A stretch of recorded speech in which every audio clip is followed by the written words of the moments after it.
Bem-vindos, aula 18, mecânica analítica. Continuamos falando da dinâmica de sistemas mecânicos, apresentando a diferença entre o método direto para obter as equações de movimento e o método devido ao princípio variacional. Para frente. Vamos falar agora de variáveis generalizadas. Vamos lá. Nesta aula, examinamos o problema da seleção de variáveis necessárias para descrever o comportamento dinâmico de um sistema. A aplicação da abordagem variacional é simplificada consideravelmente quando se encontra um conjunto de variáveis geométricas independentes, as quais podem ser variadas de forma independente, permitindo a representação de qualquer configuração admissível do sistema. Para frente. Os requisitos de admissibilidade geométrica são automaticamente satisfeitos ao se empregar tais conjuntos de variáveis. Começamos com o conceito de coordenadas generalizadas. As coordenadas de um ponto, por exemplo, coordenadas cartesianas, coordenadas esféricas, são usadas para localizar um ponto em relação a um referencial. As coordenadas generalizadas são usadas para localizar um sistema dinâmico em relação ao referencial. Pois não? Para frente. Um conjunto de coordenadas generalizadas pode incluir coordenadas cartesianas ou coordenadas esféricas, mas pode também incluir comprimentos ou ângulos convenientes, os quais não têm nenhuma associação com sistemas de coordenadas convencionais. Por exemplo, considere a haste rígida que se desloca no plano indicado na próxima figura, que é a figura 30. Coordenadas generalizadas x, y e θ para uma haste rígida que se move no plano. Então, aí, mostra as coordenadas generalizadas para essa haste. São o ângulo θ e as coordenadas do centro de massa dessa haste, né? C, dado pelas variáveis x e y. Para frente. Um conjunto possível de coordenadas generalizadas para descrever o movimento da haste são as coordenadas x e y do centro C da haste e o ângulo θ entre a haste e o eixo x. Outro exemplo é mostrado na figura 31. Próxima figura, onde M1 e M2 se movem paralelamente ao eixo horizontal x e M3 oscila como um pêndulo no plano do papel. Vou mostrar a figura lá, depois a gente volta aqui. Aí, ó. Uma figura para mostrar as coordenadas generalizadas para o sistema. Você tem duas massas ligadas por mola e uma haste pendurada numa das massas, comprimento L. Essa haste é inextensível, sem peso, a massa M3 está toda concentrada na ponta da haste, que faz um ângulo θ com a vertical local. Voltamos lá, atrás. Um conjunto possível de coordenadas generalizadas são os deslocamentos de x da massa M1 e M2. Cada um medido a partir da posição de equilíbrio correspondente, e o ângulo θ entre a haste do pêndulo e a vertical. Para frente. Então, vai. Conjunto de coordenadas generalizados é dito ser completo se os valores das coordenadas correspondentes a uma configuração geometricamente admissível arbitrária do sistema são suficientes para determinar a localização de todas as partes do sistema.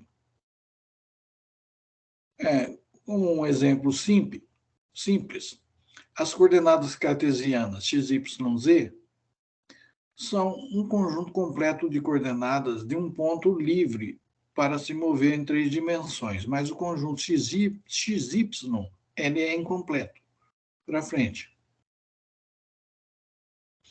Um conjunto de coordenadas generalizadas é dito ser independente se, quando todas menos uma das coordenadas forem fixadas. Ainda assim, há uma faixa contínua de valores para a coordenada que não foi fixada, a qual corresponde a um intervalo de configurações admissíveis para o sistema. Para frente. Como um exemplo simples, as coordenadas esféricas r, θ, φ constituem um conjunto independente de coordenadas de um ponto livre para se mover em 3 dimensões. Mas, para o mesmo ponto, o conjunto r, θ, φ, x, y, z não é independente, pois os valores das coordenadas cartesianas são fixados assim que as coordenadas esféricas são fixadas. Pois não, para frente.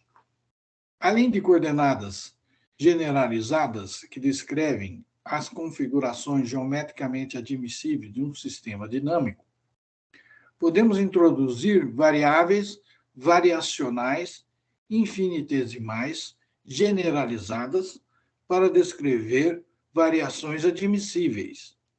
Na maioria dos casos, as variações das coordenadas generalizadas são as variáveis variacionais generalizadas mais convenientes. Para frente. Por exemplo, na figura 30, as variações de ΔX, ΔY e Δθ constituem um conjunto de variáveis variacionais que podem ser usadas para descrever as variações na configuração da haste. Né? Tratando da figura da haste, que tinha as variáveis generalizadas x, y e θ. Então, agora estamos falando das variações de x, y e θ, ΔX, ΔY, Δθ, que constituem um conjunto de variáveis variacionais que podem ser usadas para descrever as variações na configuração da haste. Da mesma forma, na figura 31, as variações ΔX1, ΔX2 e Δθ constituem um conjunto de variáveis variacionais que podem ser usadas para descrever as variações na configuração do sistema. Para frente. Os conceitos de completabilidade e de independência, introduzidos para coordenadas generalizadas, também podem ser aplicados para variáveis variacionais infinitesimais. Um conjunto de variáveis variacionais é dito ser completo se os valores das variáveis variacionais correspondentes a uma variação admissível de configuração são suficientes para determinar as variações de posição de todas as partes do sistema. Para frente.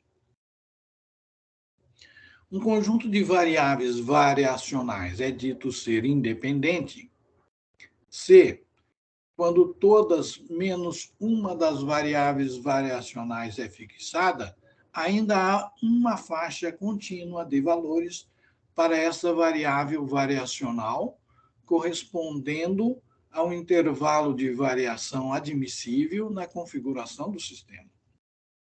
O número de variáveis variacionais independentes num conjunto completo de variáveis variacionais infinitesimais é chamado o número de graus de liberdade que o sistema tem na configuração dada. Para frente. Por exemplo, a haste na figura 30 tem 3 graus de liberdade, assim como o sistema na figura 31. Para uma ampla classe de sistemas, o número de graus de liberdade é idêntico ao número de coordenadas independentes em um conjunto completo de coordenadas generalizadas. Mas isso nem sempre é o caso. A relação entre estes números depende da natureza dos vínculos no sistema. Continuando. Acabou mais uma aula, acabou a aula número 18. Então, novamente agradeço a visualização por parte daqueles que estão interessados. Muito obrigado e até a próxima aula.